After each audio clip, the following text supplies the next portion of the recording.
You're nothing like a G, you're more like a bro. You're Weezy F baby, but F stands for fraud. Lil Wayne just announced his retirement, and honestly, sayonara, good riddance. I hate him, and in celebration of this joyous announcement, we are going to be discussing every other rapper who hates Lil Wayne, and dissecting every beef that Lil Wayne has ever been involved in. But let me just clarify, I was just kidding. Lil Wayne is not retiring anytime soon, and I definitely don't hate him. In fact, he's probably my favorite rapper of all time just because of the era I grew up in. Carter 2 was one of the first CDs I ever bought, and put it this way, I had to get the clean version, alright? So yeah, I'm enough of an old head where I still bought CDs, but my mom was not letting me bump Weezy in her car back in 2006. But enough about me, let's discuss all the rappers who did not like Lil Wayne and all the beefs he was involved in throughout his entire career. Now, before we do that, I got a little question for you guys. See, over 15 years ago, Lil Wayne released his star-studded collaboration Swagger Like Us featuring himself, Jay-Z, Kanye West, and T.I. One of the rappers featured on this record is actually a rapper who Lil Wayne had a beef with, so I want you to leave a comment if you know who that is. And more importantly, I want to know two things. Number one, who had the best verse on that record? And number two, if they released that record today with all new verses in 2024, who would have the best feature? Jay-Z, T.I., Kanye West, or Lil Wayne? Let me know in the comments, and let's jump into all the beefs that Lil Wayne has ever had. There's a lot of little nuggets in both of their disses that if it wasn't for these breakdowns, and salute to, guys like this, Rapaholics, because I think they directly get it. So the first one on this list is none other than Lil Wayne's ghostwriter himself, Gillie Da Kid. Yes, before Quentin Miller was penning up classics for Drake in the OVO sweatshop, we had Gillie Da Kid writing some classic cuts for the Cash Money crew. Now, these are Gillie's words, not mine. I'm not confirming or denying that Gillie Da Kid ever wrote a single song for Lil Wayne, but when this beef went down, Gillie made some pretty outrageous claims, so let's break all of it down. So to understand Lil Wayne's beef with Gillie Da Kid, we gotta understand where both of them were at in their careers in the early 2000s. Lil Wayne got his first major look rapping alongside the Hot Boys, and they dropped a couple successful albums in the late 90s, which led Lil Wayne to drop his first solo album, The Block Is Hot, in 1998. Besides Lil Wayne, all the other Hot Boys members left Cash Money Records in the early 2000s, which we'll touch on later in this video, but it's important to note that this was around the same time that Cash Money Records signed the artist Gillie Da Kid. If you don't know who Gillie is, he's now the co-host with his brother Wallow of the podcast $1 Million Worth of Game. Before he was a podcaster, he was actually a rapper, and he actually almost signed to 50 Cent's G-Unit label, and funny enough, 50 Cent is another artist who beefed with Lil Wayne, which we'll touch on soon, but yeah, Gillie Da Kid decided to instead sign with Cash Money, and at the time he seemed to be friends with Lil Wayne. You could see him making an appearance in Lil Wayne's music video for the song Bring It Back. Now, in the early 2000s, with Lil Wayne being the only member on Cash Money left that actually had some sort of mainstream success, it was up to him to carry the success of the label on his back, and that's exactly what he did. He had some decent success as a solo act, but he never fully formed into the best rapper alive, or at least a top tier rapper, until the Carter 1 released in 2004. This was around the same time that Gillie Da Kid left Cash Money, and he left for the same reason that all the other Hot Boys members had left. He had disagreements with Birdman, the co-founder of the Cash Money label, and all of their beefs with Birdman were likely due to money issues. But while Gillie Da Kid may have had some issues with Birdman, we didn't hear of him having any real issues specifically with Lil Wayne until 2006, when Lil Wayne released a song Problem Solver off his joint mixtape with Birdman called The Carter 2, Like Father Like Son. On that Problem Solver track, he rapped the bars, "Gillie man, I don't think you guys should really F with me. The gun off me urgently working and twerking it perfectly." To this day, no one truly knows why Lil Wayne took that random shot at Gillie Da Kid or why he's talking about twerking a gun. If I had to guess, it's cause you'll see in the rest of this video, Wayne has a big habit of defending his daddy and record label owner Birdman, and this is many artists who have problems with Birdman. But regardless of where this diss came from, after Weezy sent out this shot, it was all out warfare, and instead of going back in the booth, Gillie decided to appear on a couple street DVDs to talk about his issues with Lil Wayne and Cash Money. If you guys don't know what a street DVD is, it was basically the 2006 equivalent to a podcast or a Vlad TV interview. Gillie appeared on multiple DVDs, and he had a lot to say about Lil Weezy. The first appearance he made was on Volume 6 of the Cheddar DVD. Gillie Da Kid was standing next to the old Squad Up members Gutta Gutta, Kid, Young Yo, and Super Blanco. If you guys didn't know what Squad Up was, it was an old rap collective that Lil Wayne had started before he created Young Money. You guys probably recognize the name Gutta Gutta, so it was surprising to see him in this DVD standing behind Gillie Da Kid as Gillie badmouthed Lil Wayne, but apparently at this point back in 2006, Gutta Gutta and Weezy had a bit of a falling out. Now, in the clip, Gillie Da Kid said that Birdman and Lil Wayne were fake. He shouted out all the old Cash Money and Hot Boys members who left the label. He said none of them were getting money from the label. And the craziest thing Gillie said on this DVD was that he was ghostwriting for Cash Money. So yeah, before Lil Wayne brought Drake in the game and Drizzy became the poster boy of a rapper with a ghostwriter, Gillie Da Kid claims that Cash Money hired him to be a ghostwriter for artists on the label. He said that the first time he started ghostwriting was when he signed to Cash Money. He claims that the label didn't want to put his own music out because he refused to give up the publishing rights to his music. He called out Birdman and Lil Wayne for kissing each other on the mouth, and that Lil Wayne was wearing Gillie Da Kid's chain in his 2004 music video Bring It Back. He also told Lil Wayne to slow down on snorting white powder and MDMA. Now, he didn't necessarily say he wrote for Lil Wayne in this clip, but in another DVD, Gillie went off on Lil Wayne again, confirming he wrote for Weezy and for Birdman, and that Lil Wayne was getting ripped off in his business deals with Cash Money. Gillie would continue to do a whole press run bad-mouthing Lil Wayne and Cash Money. He confirmed he basically wrote the entire Carter 1 album, and he'd emphasized that Lil Wayne was not only getting ripped off by his record label, but that Lil Wayne had no idea what was going on with the business behind his music. More specifically, Gillie said, "I penned a lot of that stuff. They had me around there. Stunna gave me $200,000 when I signed. They was in no rush to get a guy into a deal. They didn't do the publishing right there on the spot. They just wanted me to get the ink. Soon as they got me to sign a contract, then they wanted to discuss publishing. Once they didn't want to give me the money I was asking for my publishing, then I knew it was a problem. I had talks and sit-downs with Wayne. He didn't even know what publishing was. So I started seeing what was really going on around here. They just wanted me to play the background, pen some stuff, give me a check, pen some more stuff, and give me a check. So that's what I did. Got my money situation right, and I skated. Wayne's a fraud. I never really wanted to bring none of this stuff to light, except for when the guy dissed me. He has a song out where he says my name and says that I don't want it, that he's gonna do this and gonna do that. I didn't even feel as though that was real. You feel what I'm saying? So I called and reached out to the guy. The guy didn't even reach back out to me. You feel what I'm saying? So I felt disrespected. So I felt like, F you. The whole time I was with Cash Money, I ain't did nothing but try to help you. Now you want to take a cheap shot at me? First, I just thought like that was the dumbest thing he could possibly do, knowing I know what I know. Like, why? What sense does that make? Now, Lil Wayne pretty much shrugged off all of Gillie's claims when he was asked about him on the set of his Shooter video shoot. He basically pretended he didn't know who Gillie was by saying, who, with a smirk on his face. Now, as for whether or not there was any truth behind Gillie ghostwriting for Lil Wayne and more importantly, writing the whole Carter 1 album for Weezy, I mean, it's still up for debate, but if you listen to Wayne rap around that Carter 1 era in 2004, he did use a very similar flow to Gillie's signature flow, which is known as the Philly flow. However, it's important to note how much better Wayne got after Carter 1, how much music he continued to put out, and how he claims to have stopped writing down his lyrics. There's footage of Weezy in the studio rapping, and you could see that he listens to the beat, punches in a couple bars, listens back to it, and then continues to rap the next few bars off the top of his head. He has a clear process, and by 2007, he hit the top of the rap game, mainly due to his unique style, sound, and out-of-this-world punchlines, and at that point, whether or not Gillie had wrote for Wayne back in 2004, by 2007, Wayne was the biggest rapper in the world with rapping abilities we had never witnessed before, and he sounded nothing like Gillie. So even if Gillie was Wayne's ghostwriter for a short period of time early on in his career, given Wayne's insane output and unique style, there was no denying Wayne's own abilities as an MC, unless there was another secret ghostwriter back in 2007 who was the real best rapper alive that was chefing up all these verses for Wayne. But anyways, let's rewind back to 2006 because in July of that year, Gillie did an interview with XXL where they asked him if the reason Cash Money didn't want to put out his album was because Gillie told them he wanted to keep his own publishing. Gillie responded to this by saying, "I was the only artist on Cash Money that had 100% of my publishing." So just imagine their mentality. You got Lil Wayne, who has 3 albums out and has never seen a publishing check, and you got this guy coming around and you know he has the talent, but he's not willing to give you 25% of his publishing. Publishing is everything. Publishing is how you eat. If you make a hit record, you'll eat forever off your publishing. Those guys, they're making show money. But when you're not hot, it's all over. No more money pouring in. Just to give you guys a little explanation, in the music business, publishing is when a company helps songwriters get paid whenever their songs are played, performed, or used in movies, TV shows, and more.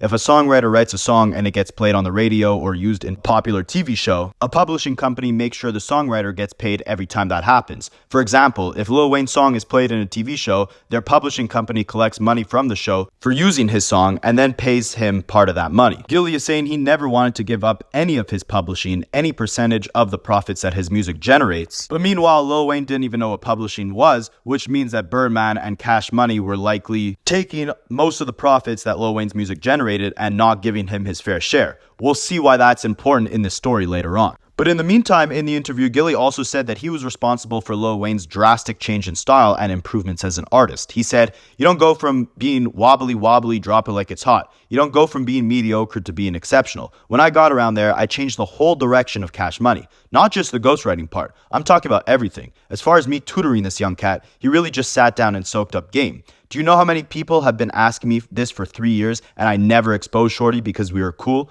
I used to fly him out to my parties. Even after I heard his diss record, I still didn't expose him. I reached out to him. I called him first because I got love for you. So you went as far as to diss me in a record. I want to know why. What was that about? I wanted to give him a chance to say, you know what, dog, I was tripping. I'm sorry. And we could just let it be. I called him twice, 3 times. He never gets back to me. So that's when I felt like, F you then. I don't know you nothing, but I thought we were cool." But Gillie Da Kid kind of contradicted his words, because while at one point he was saying he straight up wrote most of the Carter 1, in this interview when he was asked if he was straight up writing verses for Lil Wayne or if it was more of a coaching thing, Gillie said no. Lil Wayne had good breath control, so it was more of a study thing. Then the interviewer said, "I heard you might be dropping a diss track to Wayne," and Gillie said, "Yeah, next week," and that's exactly what he did. Gillie went on to drop his first official diss record against Wayne, which was a remix to Lil Wayne and DJ Drama's song Cannon. On that record, Gillie called out Wayne again for kissing Birdman in the mouth. He emphasizes the fact that he wrote for Lil Wayne by rapping, "You ain't Birdman Jr., silly, you're Gillie Jr. I cool you down as fast as you heat it up. Cause you ain't even you, you're just Gillie repeat it up, speed it up." He also calls Lil Wayne out for not having his business in order and for getting ripped off by Birdman and Cash Money. Because instead of owning his publishing and rights to profit off his own music, Wayne instead gets compensated by Birdman buying him fancy cars and clothes. Gillie rapped, "Shorty use a hand-me-down, Stunna old crib, Stunna's old whips, you're even wife Trina, that's Stunna's old girl. You're nothing like a G, you're more like a broad, you're Weezy F baby, but the F stands for fraud. Come along man, you're nothing like a threat, 4 albums in and ain't receive a publishing check." At the end of this diss track against Wayne, Gillie even called out Weezy and Cash Money for stealing Pusha T's style. If you guys know anything about the history of Cash Money, Birdman, Lil Wayne, and Drake versus Pusha T and Pharrell, then you know that this will play an important role in the story later on. But on this record, way back in 2006, before there was any beef, Gillie rapped, "F outta here, man. When I came around Cash Money, man, y'all guys were wearing FUBU jerseys and soft toe Reeboks, man. Now it's Prada this, Roberto Cavalli that, now everything's Bathing Ape. And that's Pusha and their stuff, man." Now, this is where Gillie woke up the beast, because as I was saying before, Gillie Da Kid might have written on the Carter 1, but now we're in 2007. Lil Wayne is killing every single feature, dropping mixtape after mixtape. He's about to drop the Carter 3. He's on the top of the world. He's proven that his pen is unlike anyone else's, let alone Gillie Da Kid. And in that time period, the best rapper alive drops the Drought 3. In my opinion, his best mixtape of all time. But on that tape, he has a bunch of shots to send at Gillie. On the song Blooded, which was a remix to Jeezy's song I Love It, Wayne addresses the fact that he leveled up as an artist and Gillie's now trying to take credit for his come up and his pen. Lil Wayne raps, "I advanced my flow and they must like that. They like it so much, they say they write that. Barking at the dog, but I don't bite back. I ain't CPR, I ain't bringing their life back." Then, on Live from the 504, Lil Wayne raps, "I'm a shark in the water, yeah, I swim with the big, so I don't have time to deal with Willie the Squid." Basically saying, I leveled up, I don't have time to deal with Gillie Da Kid, and by bringing his name up, it's like I'm metaphorically doing CPR, I'm bringing him back to life, I'm bringing him back to relevancy. Then, in my opinion, the best set of bars that Wayne has ever aimed at another rapper come on the song I Can't Feel My Face, which ironically was a remix to the song Everlasting Bass, which uses the same beat as a song Like That by Metro Boomin, where Kendrick Lamar famously threw his first shot at Drake in early 2024. But anyways, let's bring it back to 2007, because on this record, Wayne addressed writing his own raps, all of his Hot Boy group members leaving him, and he ruthlessly shoots at Gillie in the process. Wayne raps, "Yeah, see, they don't know where I came from, but they know where I'm going, and I'm gonna tell you just how the top feels when I'm on." This is the reference to the fact that Wayne ascended to the top of the rap game really quickly and surpassed not only all the other rappers on Cash Money, but basically every rapper in the industry in a very short period of time. Wayne continued to rap, "In the game, I'm no cheetah, I'm a tiger, I'm a cougar, I'm a panther, I'm a bingle, ocho cinco." Cheetah here is a double entendre because not only is he saying he's not a cheetah, he's a tiger or a cougar, a more superior animal, but he's also saying he's not a cheater in this game. Like, he's not having someone else write his raps for him. He got to this position in the game based on the merit of his own pen. Then Wayne continues to take a shot at Gillie by rapping, "I'm illy, shirt softer than Gillie," and the final set of bars on this verse are insane. They feature damn near like quadruple meanings, where Wayne raps, "When them guys left, I got a little bit chilly, but I just let it burn like the end of a Philly." The first meaning is referring to the other members of Wayne's Hot Boys group leaving their record label, causing the group to split up. He says when the Hot Boys left, he got a little chilly, not only because they're known as the Hot Boys, but this could also mean that he got cold towards them, or got cold in the game, because when the Hot Boys split up, Wayne was at his lowest level commercially. He also references two members of the group TLC, Lisa Left Eye Lopez and Razonda Chili Thomas, when he raps, "Them guys left, I got a little bit chilly." Then he raps, "I just let it burn like the end of a Philly."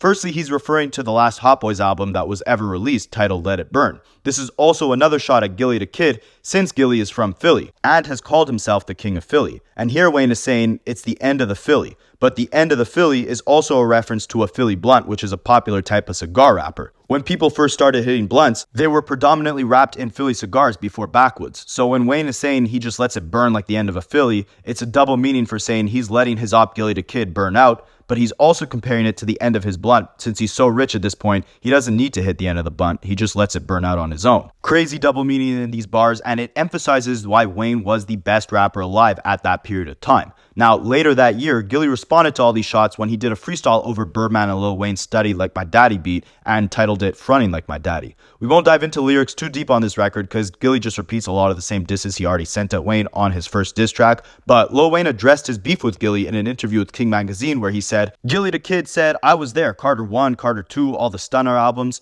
So was you, so was Mary Jane, White Powder, Patron, Women, you know how much stuff was there?" Basically saying like, yeah, you were hanging around us when I was making these classic albums, but there was a bunch of stuff around us. It wasn't just you, you're irrelevant. Then he addresses Gillie directly by saying, "People consider me the best. You got 6 mixtapes out. No one's considering you for nothing. Why don't you spit Wayne flows on your own projects then? What kind of rapper can write for another rapper and that rapper sounds better than the guy who wrote it? Who the F are you, Neo?" Then the interviewer asks Wayne straight up, did Gillie Da Kid contribute any ideas or lines at all to his projects? Wayne responds by saying, "Nah sir, my daddy been buried since I was 14, and I put that on his soul." And from there, the beef seemed to be over. Wayne went on his monstrous run, selling 1 million copies in the first week with the Carter 3, and signing Drake, Nicki Minaj, and Tyga to his Young Money label. And by 2010, Wayne was sentenced to 8 months in jail at Rikers Island, and Gillie Da Kid actually gave Wayne his blessing, saying no one deserves to be in jail, and he hoped Wayne makes it out okay. And if you fast forward to today, Wayne is legend status, no one really questions his pen, and Gillie Da Kid has a massive podcast on Barstool with his brother Wallow.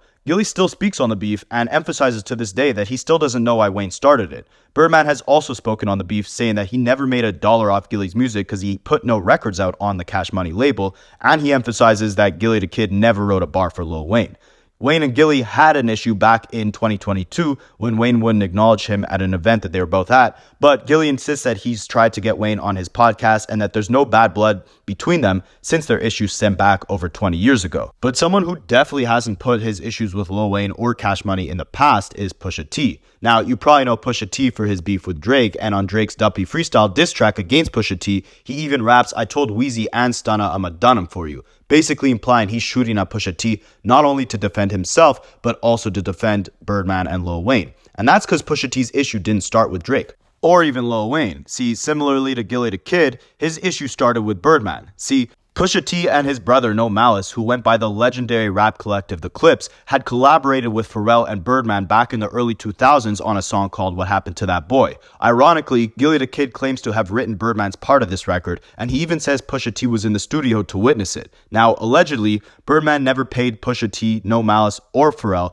for their work on What Happened to That Boy, and this is what started their beef. The beef would then escalate in 2006, around the same time that Wayne was beefing Gillie, because on the front cover of a Vibe magazine and in the Hustler music video, Wayne was wearing clothes from the company Bape. Now, Pharrell, Pusha T, and his brother were some of the first people to ever wear Bape clothing, so after they saw Weezy rocking it, they released a song called Mr. Me Too. On that song, they sent shots at Lil Wayne by rapping, "Guys bite the style from the shoes to the watches." In an interview with Complex in that same year, Lil Wayne responded to the Clips after he was asked if he was copying the Clips' trend of wearing Bape. Lil Wayne said, I ain't gotta talk about no white powder or no effing babes. I got my own shoe out, that OG collection Reebok. I got my own jeans out. I don't see guys like that. You're talking to the best. Talk to me like you're talking to the best. I don't see no effing clips. Come on, man. Weezy, man. They had a song with us to get hot, B. What happened to that boy? Come on, B. Don't do that, dog. This is an effing legend you're talking to right here. 14 years, B. How many years them guys been around? Who the F is Pharrell? Do you really respect him? That guy wore babes and y'all said he was weird.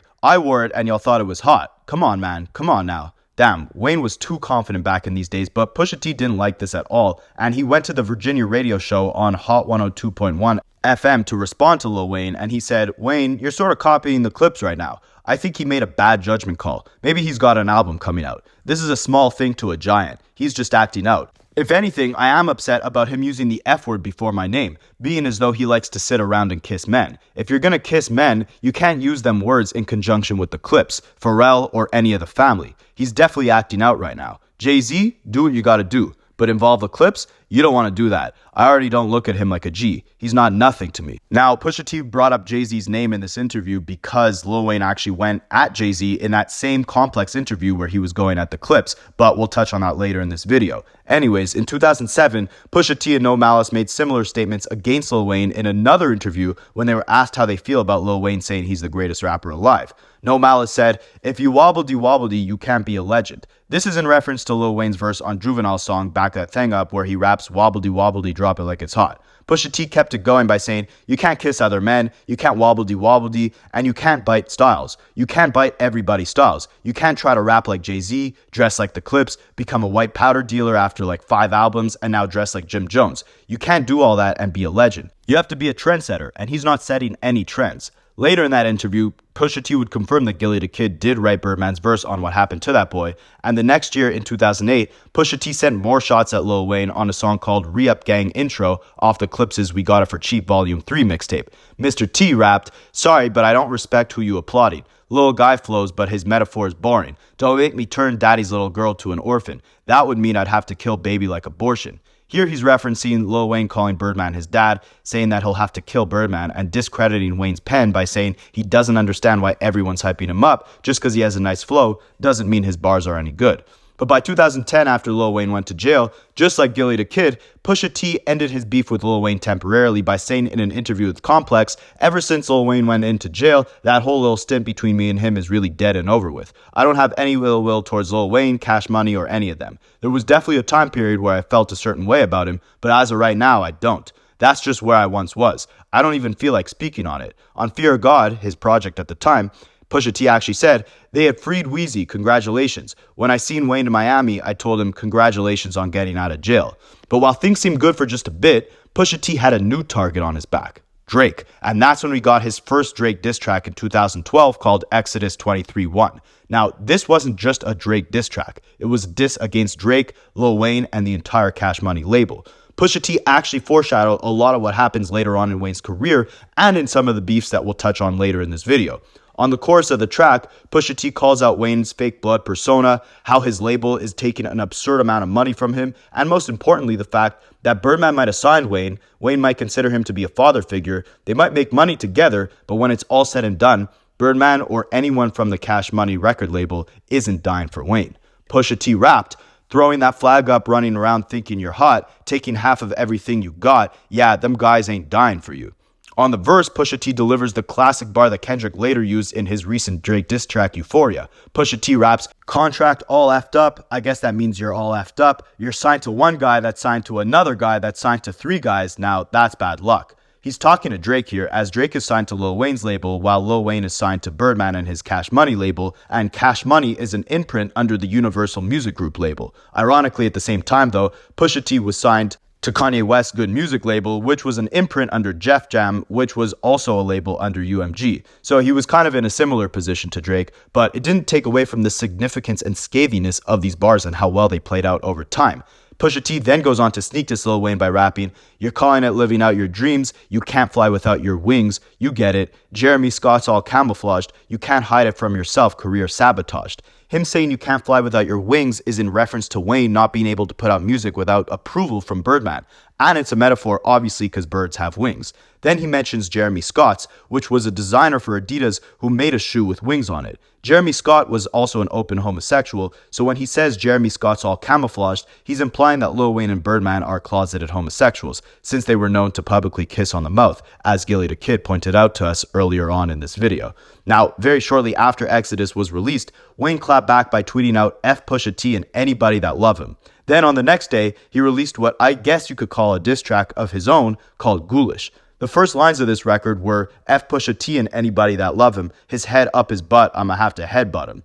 Those were the only bars that Wayne had for Pusha T on the record, and overall it was a pretty whack diss, so it didn't really garner a response back from Pusha T in the form of a record, but he did speak on the issue in interviews saying that Wayne's diss record was horrible. It was trash. It wasn't good. I didn't like the production either. Let me say this. I didn't like it for that type of record. I didn't feel like, in all honesty, I haven't said anything about it because I didn't think it was good enough to respond to. In later interviews in 2013, Pusha T would imply that Lil Wayne fell off, that his new mixtapes were trash, and that he wasn't rapping well. He did go on to diss Lil Wayne again in 2018, but we'll save that for later on in this video because it plays an important role in another beef that Lil Wayne had. But in the meantime, let's talk about another rapper who Lil Wayne beefed with, but ended up making up with. And that would have to be none other than the beef king himself, 50 Cent. See, it's unknown what or who exactly started this beef, but the farthest back we can take it is in 2006 when Lil Wayne featured on one of 50 Cent's biggest ops, Rick Ross's first album. On the song I'm a G, Lil Wayne rapped, "Sweet tooth guys get shot in their teeth like that boy." This was likely a subliminal shot at 50, as he was notoriously hit with a firearm 9 times and one of the bullets hit his mouth, causing him to lose a tooth. Now, this beef would become not so subliminal a year later, because during Lil Wayne's monstrous feature run back in 2007, around the same time that 50 Cent's hype in hip-hop was cooling off, 50 did an interview with Funkmaster Flex where he was asked about Lil Wayne and why he thinks Lil Wayne is getting asked to appear on so many other artists' songs. 50 replied by saying, Lil Wayne makes the song good with his verses, but he's an HOE for working with everyone.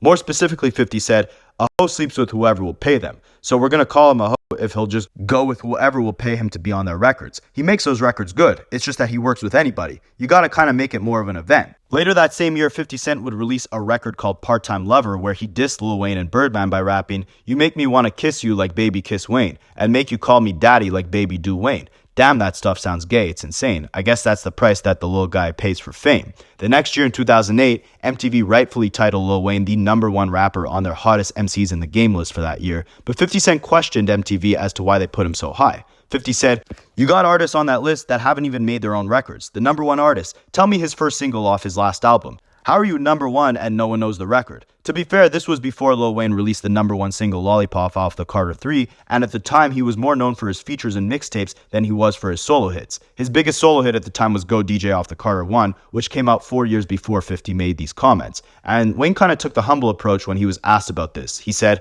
"That stuff's crazy, man. I ain't effing with 50. He's too high up there. I can't even deal with none of that. That's my guy though. I respect that my name even came out the homie's mouth. No homo. I respect him. I just took it as a compliment. I never go back at 50. That guy's a trillionaire. I'm trying to get there, homie. I'm smart. I ain't dumb." But Lil Wayne didn't stay humble for too long, cause just a few months later, a song called Lil Weezy Animal would leak online where Lil Wayne dissed 50 Cent saying, "All about $1, F2 quarters, I'll pour syrup in that vitamin water. I hope you die ugly and tonight will be gorgeous." The die ugly line could be in reference to the title of 50 Cent's first album, Get Rich or Die Trying, and if you guys didn't know, 50 Cent was the brand ambassador and owned part of the company Vitamin Water, which was an energy drink. Lil Wayne here is saying F 50 Cent, and he'll disrespect Mr. Two Quarters by pouring his famous cough syrup beverage in 50 Cent's Vitamin Water drink. That same year, Lil Wayne would take another subliminal shot at 50 Cent on the song called Let's Talk Money by Pimp C. Lil Wayne rapped, "That guy Pimp called me before he left. He told me keep doing your thing and don't tell 50 nothing." 50 here is a double meaning. 50 is another term for police, and Lil Wayne is basically saying here before Pimp C passed away, he told Lil Wayne to keep doing his thing and not to talk to the cops or engage with any back and forth with 50 Cent.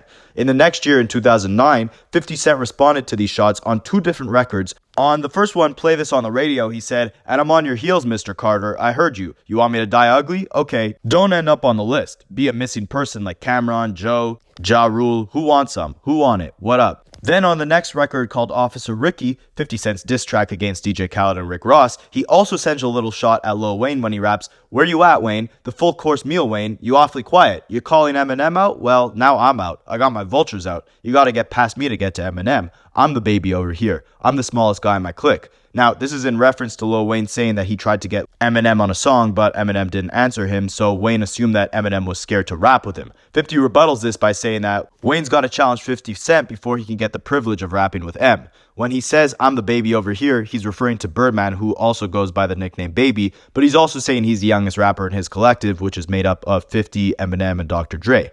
Later that year in an interview with MTV, Lil Wayne got asked about the Lil Weezy Animals song and if it was a diss track towards 50 Cent. To tease 50 even more, Tunechi completely changed the subject of the question.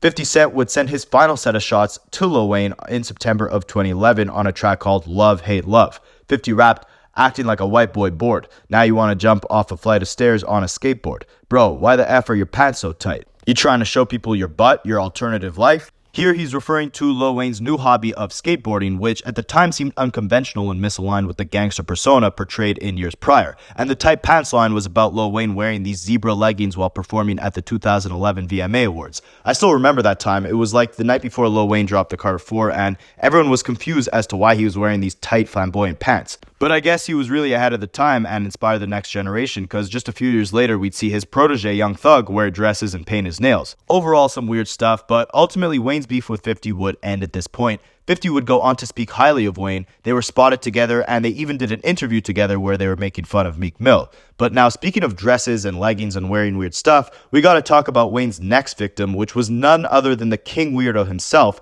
Mr. R. Kelly. Yes, Weezy really did a U-turn from beefing with hip-hop titans like 50 Cent and Pusha T and started up a small issue with R. Kelly. The problem started with none other than, you guessed it, Birdman. Just like most of Wayne's issues with artists, this was another one that started and ended with Birdman. In 2003, Birdman and R. Kelly were going to release an album called Best of Both Worlds Part 2, which would be a sequel to R. Kelly and Jay-Z's collaboration album Best of Both Worlds. But at the last minute, R. Kelly changed his mind and instead he did another collab album with Jay-Z. In an interview with Ozone magazine, Birdman spoke on the issue by saying, "Probably the worst investment I did was effing with R. Kelly.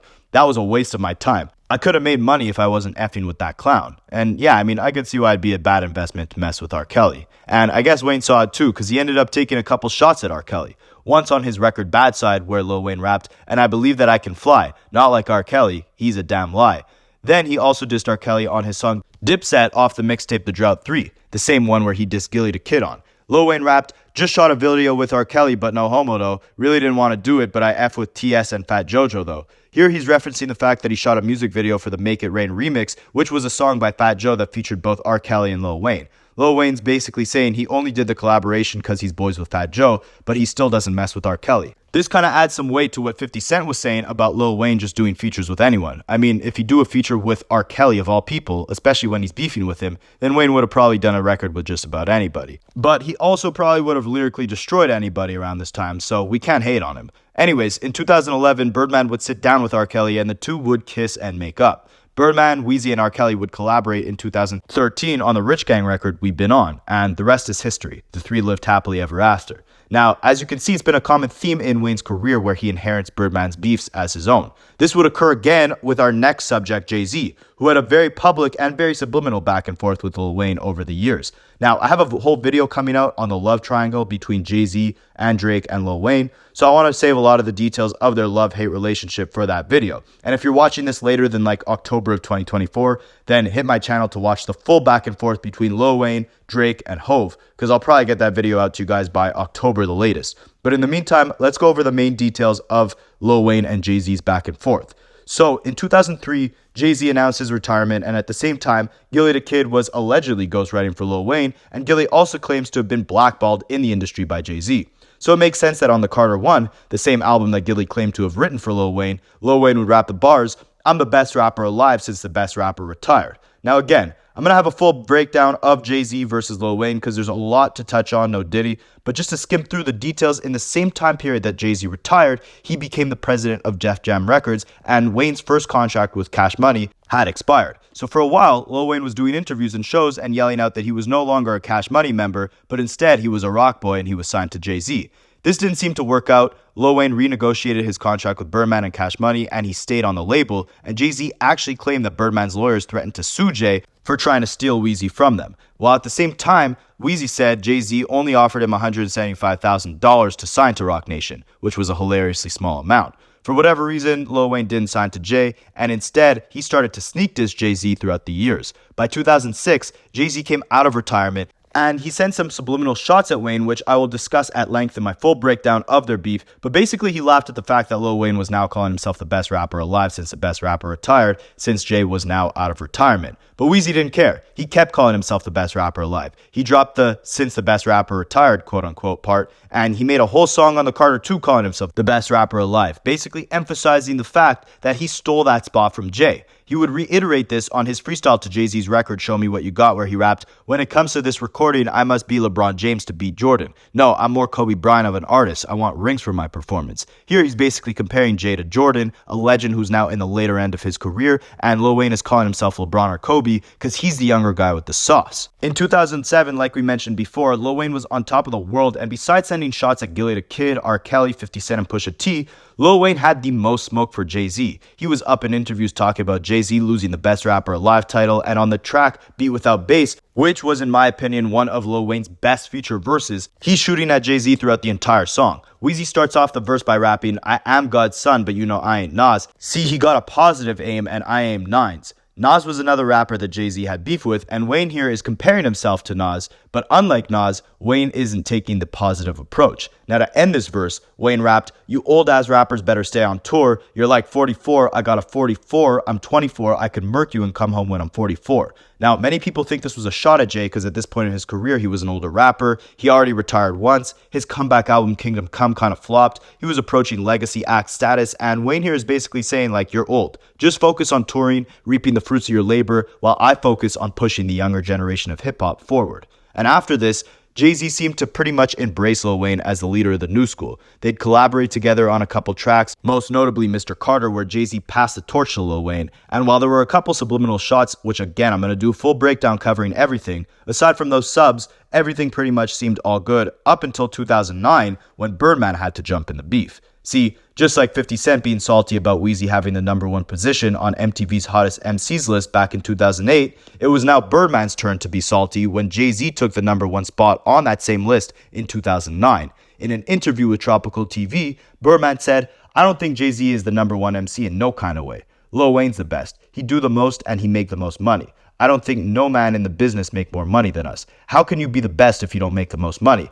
And you don't do the most? Lyrically, come on man, be for real. Can't nobody F with Wayne. If you're #1 and you ain't getting no money, it don't mean nothing." Brr. And Jay-Z would kind of laugh this off, but he did say that, although he definitely makes more money than both Birdman and Lil Wayne combined, being lyrical is basically up to your own personal preference. Jay was definitely acknowledging that Wayne was on another level at this time. On the Blueprint 3, he even rapped, "Wayne is scorching. If he keeps this up, I'll patch the torch to him." And again, Jay was in the later half of his career. So, to be fair and defend Birdman, Lil Wayne definitely did deserve the top spot on any top MC list. If we're talking like 2007 to 2011. The numbers were there, the influence was there, the output was there. Wayne had it all. But anyways, aside from Jay-Z commenting on this in a couple interviews, he would then respond formally to Birdman's money comments on his song Ham with Kanye West when he rapped, "I'm like, really? $500 million? Really? You got baby money. Keep it real with guys. These guys ain't got my ladies' money." Now, Lil Wayne has confirmed in interviews that Kanye played this song for him before they released it. And at the time, Weezy said that he couldn't go up against Jay-Z, so he wouldn't even try. Again, I'm going to release a whole breakdown covering this in more detail because Drake also plays an important role in this part of the beef.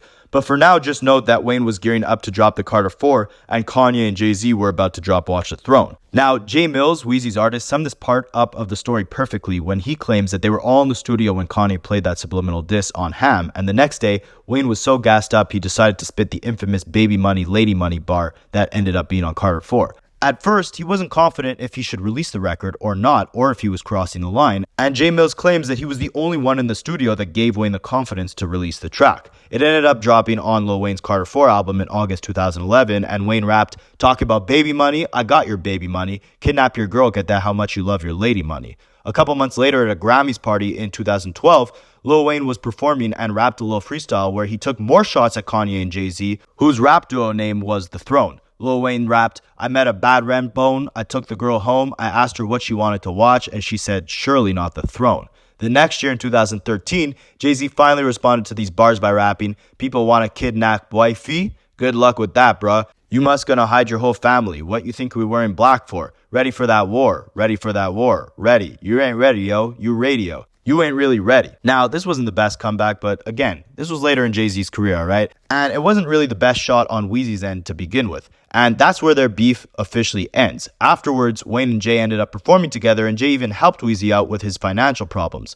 Problems that stem from the final beef that we'll discuss in this video, which is between Lil Wayne and Birdman. So if you guys made it this far in the video, then you could probably tell that Weezy and Birdman's relationship runs deep, no diddy. Tunchi met Birdman at the age of 9 years old and kept calling the Cash Money Records office until Birdman finally gave him a shot and signed him at the young age of 12. It's a good thing Drake wasn't around back then because we know how he likes to strike those A minor chords. And like we spoke about earlier in this video, Lil Wayne initially blew up from being in a group called the Hot Boys. The group was made up of BG, Turk, and Juvenile, and at the time, Juvenile was actually the biggest artist off the Cash Money record label. But they all left in the early 2000s, leaving just Weezy standing alone as the flagship artist of the Cash Money label. According to Gillie Da Kid and even Wayne himself, Weezy and Birdman actually weren't seeing eye to eye in around 2004, which is the same time Wayne's career really hit a new peak of success and his contract with Cash Money was about to expire. It was around this same time, like I mentioned before, that Wayne was looking to leave the label and sign with Jay-Z. But as we know, Birdman locked him in for another term on his contract, and apparently Lil Wayne was owed about $17 million for unpaid profits from his music that was released before this contract expired. But him and Birdman ended up settling on around $5 million, and things seemed like they were all good for a while. Wayne became the biggest rapper in the world, and then he went on to sign the next biggest rappers in the world, Drake and Nicki Minaj. Birdman was spotted everywhere with Wayne, doing his signature hand rub in the back of Weezy's music videos, looking like he's trying to start a fire with his palms, and while Wayne was constantly jumping into Birdman's beefs, defending his daddy's honor against R. Kelly, Jay-Z, Pusha T, and more, by 2014, the tables had turned and Birdman became the target. While coincidentally, most of the rappers Wayne beefed with were actually initially pissed off because Birdman wasn't paying them, it was now Weezy's turn to experience the lack of Cash Money at Cash Money Records. All the way back in 2004, Gillie Da Kid was saying Lil Wayne didn't even know what publishing meant, and by 2014, him, Drake, and Nicki Minaj had sold hundreds of millions of records and Wayne was missing tons of the profits. In December of 2014, Wayne tweeted out that Cash Money was holding back the release of his upcoming album, The Carter 5. He also tweeted out, "I want off this label and nothing to do with these people, but unfortunately it ain't that easy. I am a prisoner and so is my creativity." And while on the surface the situation seemed like a beef about money, there's an added layer to this story that makes everything about this beef really deep and weird and dark. Like, this couldn't just be about contracts and profits. There was something else at play here. You gotta remember that Wayne and Birdman were like father, like son. They literally have an album with that name. They were kissing on the mouth all the time. So yeah, business wasn't right, but surely if these guys have been doing business with each other ever since Wayne was 12 years old, they're now 20 plus years in the game together. They've sorted out money issues in the past, and for the last 20 years, they've been constantly calling each other family. If they were really family, there must have been some sort of settlement they could have made behind closed doors to avoid this issue becoming public and burning bridges between so-called family.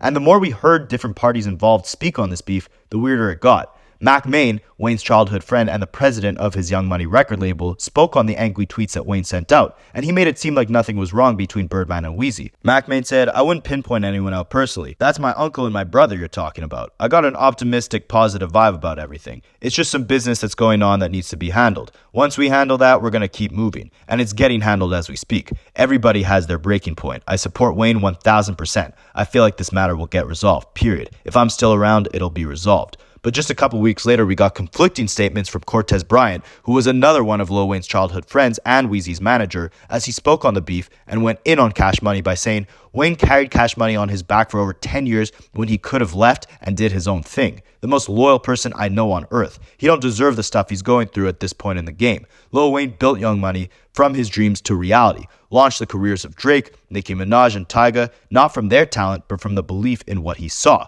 And as the weeks went by in 2015, it looks like things were getting worse. At the start of the year in January, Wayne sued Birdman and Cash Money for $51 million, claiming that Birdman was violating the terms of Wayne's contract by withholding the Carter 4, and the lawsuits seek to end Lil Wayne's contract with Cash Money and take all of of his Young Money artists with them, most notably Drake and Nicki Minaj. Now, keep in mind, like Pusha T told us, Young Money is a label under Cash Money, but Cash Money is a label under Universal Music Group. If this was really just a money issue, Wayne would have been directly suing Universal Music Group, since they're the head main record label. This was a direct problem between Weezy and Birdman. And just a few days after Lil Wayne filed this lawsuit, we'd get even more confirmation that this was indeed a direct problem between Wayne and Birdman. Wayne dropped his mixtape Sorry for the Wait Part 2 on January 20th, 2015, and that whole mixtape was full of disses at Birdman and Cash Money. See, unlike Drake, who has a bad habit of constantly dissing any one of his ops, anytime Lil Wayne disses someone, he does it directly. You know right away who he's talking about. On the intro song, he starts off the mixtape by rapping, "I'm sorry for the wait, I'm sorry for the wait. The Carter gonna be late, so I cooked up a tape. The garden's full of snakes, so I had to escape. Lil homie gonna be straight, lil homie gonna be straight." Then on the first verse, he goes into cutting all the ties he has with Birdman and Cash Money. Lil Wayne rapped, "Who kept this stuff together? Me, that's who. Who was there when people left us? Me, that's who. Cash Money is an army, I'm a one-man army. And if them guys are coming for me, I'm going out like Tony." Here he's saying he was the only rapper that stayed loyal when every other rapper left Cash Money, and he really put the label on his back by putting out hit after hit, then discovering Drake and Nicki. Wayne continues to emphasize that he just wants to be properly compensated for his contributions as he raps, "Now I don't want no problems, I just want my money. I ain't gotta hold no conversation nor my luggage. Tell whoever's counting that I'm on 100. Then he goes on to scorch Birdman by ending the verse saying, "Birdman Jr., more like ugly duckling." Now, this intro pretty much sums up the entire theme and message Wayne was trying to get off on this tape. You can check it out for yourself. It's full of disses at Cash Money, and Wayne was basically declaring here that he's cutting off Birdman for good.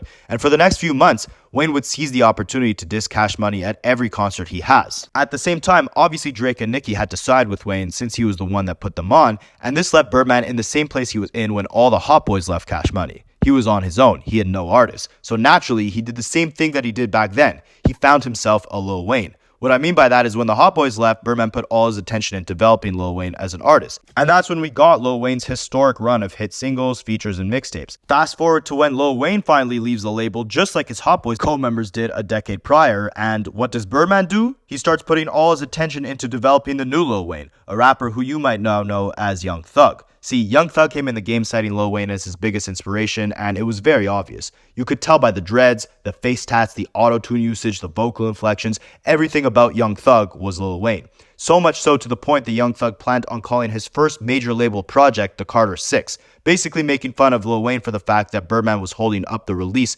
of Lil Wayne's album, the Carter 5. Wayne threatened to sue Young Thug, so Thug changed the name of the project from Carter 6 to Barter 6. Right before Thug released Barter 6, Wayne had a show in Mississippi on April 9, 2015, and while he was on stage, Lil Wayne had some choice words for Young Thug and Birdman and their new collective, Rich Gang. Lil Wayne said, "I want all y'all to understand that there's only one mother effing Carter, you dig? I want y'all to do me a favor. If y'all ever have Rich Gang or whoever it is in this mother effer, y'all let them know I said F them. I want y'all to do me a favor and stop listening to songs of guys that pose naked on their mother effing album cover." This was in reference to Young Thug posing naked on the Barter 6 album cover. Now, around that same time, the Barter 6 was released. Like I mentioned before, Young Thug and Birdman were rolling together everywhere. This was Birdman's new protege. On April 26, 2015, Lil Wayne does another show in Atlanta, and after the show, his tour bus is allegedly shot at as it drives away from the concert venue. Police don't immediately identify a suspect, but just a month later, in May of 2015, Jimmy Winfrey, aka Pee Wee Roscoe, is arrested in connection with the shooting of Lil Wayne's tour bus.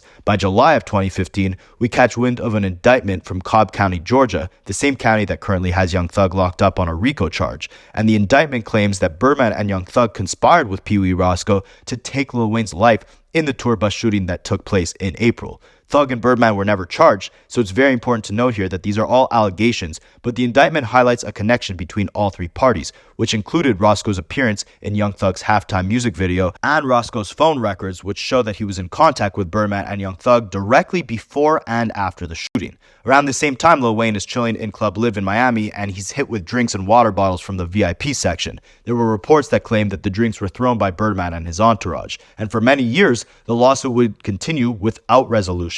The Carter 5 was held hostage. Lil Wayne would continue taking shots at Birdman in his records and at his shows, but oddly enough, Birdman always made it seem like the two were still cool and nothing was ever wrong. Even with an indictment tying him to the shooter of Lil Wayne's tour bus, even with Wayne calling him an ugly duckling in records, Birdman always made it seem like the two were on good terms. There were even some embarrassing moments at nightclubs where he tried to talk to Wayne and Wayne would just turn the other way. Came a long way from kissing on the lips, I guess. But what 50 Cent said about this beef, who 50 was ironically one of Wayne's former ops, he made a really good point. He said, don't get involved in a family feud, because family will always make up, and any outsiders that get involved will be the ones that get cut off. And this turned out to be true, as Lil Wayne's lawsuit with Birdman was settled in 2018, and the two ended up being back on good terms. I told you guys I'd conclude the Pusha T and Lil Wayne beef at the end of this video, because the final diss that we got in this battle came from Pusha T, and it summed up this beef between Weezy and Birdman pretty accurately. See, when Wayne started beefing with Birdman, aka Baby, everyone took Wayne's side.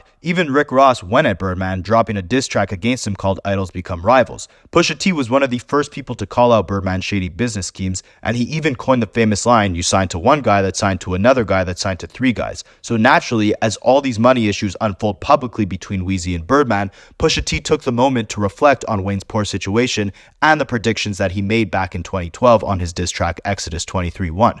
On his new diss track Infrared back in 2018, the outro track to Pusha T's album Daytona, Pusha T rapped, "Oh, now it's okay to kill baby? People used to look at me like I really killed a baby. Salute Rick Ross because the message was pure. He see what I see when you see Wayne on tour. Flash without the fire. Another multi-platinum rapper trapped and can't retire. People get exposed. I see the cracks and I'm the liar." Here he's referring to how Lil Wayne had hit after hit, made hundreds of millions of dollars for Cash Money and Birdman between the profits of his own music plus Drake and Nicki's profits. But he never listened to Pusha T's warnings when he told Lil Wayne that these guys weren't dying for him. Instead, he said F Pusha T and anybody that love him. He also said F Gillie when Gillie went at Birdman. But what was the result? 10 years later, Wayne was owed $51 million for unpaid profits from the music he either created or discovered.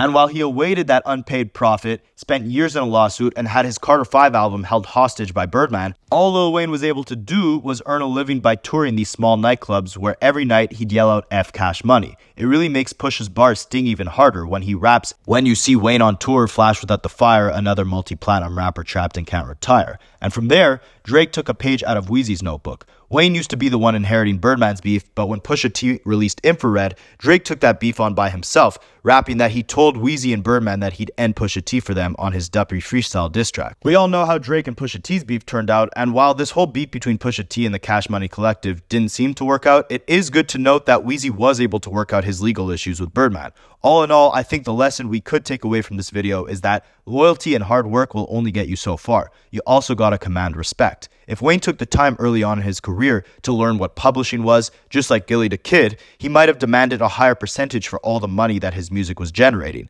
If he understood the business element of the music industry, maybe he would have ended up terminating his first Cash Money contract and signed to Jay-Z instead. But if he did, would he have ever found Drake or Nicki Minaj? Who knows? But as much of a loyal soldier Wayne was to the Cash Money record label, it seems like even today, the biggest thing that's held him back financially is the troubles he went through with his label. Maybe if he had spent less time disrespecting rappers who were angry with Birdman's shady business schemes and more time respecting his own financial situation, as Pusha T said, maybe he wouldn't be another multi-platinum rapper trapped that can't retire. And if you've been another multi-platinum viewer that has been trapped and couldn't stop viewing and stay till the end of this video, then I'd really appreciate a little like on it. Super long. Thank you for sticking with me throughout the entirety of it. Obviously, Wayne's a GOAT, but it was a very common theme throughout his entire career that he always prioritized the artistry over the assets. He never really focused on the business side of things. Instead, he just tried to progress as an artist and then put new artists on. It's funny to me that most of these beefs stem from Birdman doing bad business with other rappers and Birdman kissing Wayne on the mouth. And if you guys want to know more about how Lil Wayne started Young Money, then check out the video on my channel called The Rise and Fall of Young Money.